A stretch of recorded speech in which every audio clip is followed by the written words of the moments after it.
Can Suyu kanalıma hoş geldiniz. Kanalıma abone olmayı, bildirim zillerini açmayı, eğer videomu beğenirseniz beğen tuşuna basmayı unutmayın lütfen. Bugün sizlere orkideleri yapraktan gübreleme ve yaprak bakımını anlatmak istiyorum. Bu bakımı yaparken sürekli kullandığımız bir tane kürden bahsetmek istiyorum. Bu kür süt, su ve zerdeçal kürü. İhtiyacımız olan bir bardak su, 1/3 oranında çay bardağı süt ve yarım tatlı kaşığı zerdeçal. Vitaminler açısından da zengin olan zerdeçalın içerisinde A vitamini, E vitamini, karoten, C vitamini, klorür yani B1 vitamini, riboflavin, B2 vitamini, nikotinik asit, B3 vitamini, perodoksin klorür, B6 vitamini ve folik asit, B9 vitamini bunları içermektedir. Bunun yanında antioksidan bir maddedir. Hem insana faydalı hem de bitkilere çok faydalı olan bir besindir. Yani vitamin açısından çok zengin. Dediğimiz gibi insanlara faydalı olduğu gibi bitkilerimize de çok faydalı. Sütte ise bitkilerin çok ihtiyacı olan fosfor ve kalsiyum çok ciddi manada bulunur. Özellikle bitkiler fosforu ve kalsiyumu yapraktan da alabilirler. Bu zerdeçalın içerisinde bulunan vitaminleri de bazılarını da yapraktan alabilirler. Bu şekilde yaptığımız kür bitkilere çok faydalı olan bir kür. Orkidelerimin yaprak çeşitlerini, yaprak canlılığını görebiliyorsunuz. Yaprak genişliğini. Aynı bir kauçuk ağacı gibi yaprakları duruyor. Yani bunları gerçekten buna borçluyuz.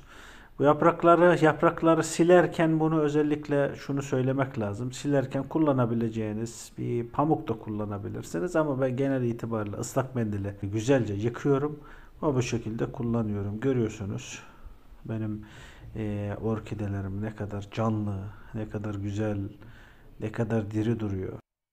Videomu buraya kadar izlediyseniz kanalıma abone olmayı, bildirim zillerini açmayı, eğer videomu beğendiyseniz beğen tuşuna basmayı unutmayın lütfen.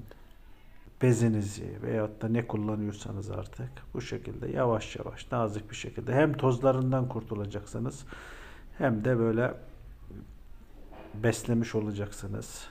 Şimdi zerdeçal aynı zamanda antioksidan bir maddedir. Antioksidan bir madde olması hasebiyle de bitkilerimizi yine hastalıklara karşı da dirençli kılacaktır. Beslediği gibi hastalıklara karşı da dirençli kılacaktır. Bitkilerimizin yapraklarının hızlı gelişmesini sağlayacaktır, hızlı geliştirecektir, hızlı gelişmesini sağlayacaktır. Orkidelerimizin yapraklarını düzenli bir şekilde 2 haftada bir temizlememiz gerekiyor. Ayda bir de bu şekilde yani bu kür olabilir. Kalsiyum kürü olabilir. Geçenlerde paylaştığım sirke yumurta kürü olabilir. Bu kürleri de düzenli aralıklarla bu şekilde yaprak bakımı da yapmak lazım. Orkidelerimizin yaprağını güzelce temizlediğimiz takdirde çeşitli mantar hastalıkları oluşacaktır.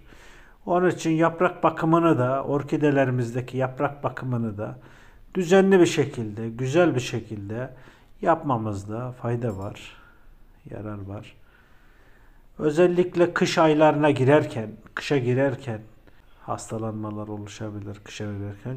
Çünkü ani iklim değişikliklerinde, ani hava değişikliklerinde bitkilerin daha böyle savunmasız hale geliyor. Hastalıklara daha açık hale geliyor. O yüzden bu mevsimlerde bu şekilde kürlerle desteklemek lazım, takviye etmek lazım. Şu an yaptığımız hem bitkimizin yaprağını temizliyoruz, aynı zamanda da yapraktan gübrelemeyi yapıyoruz.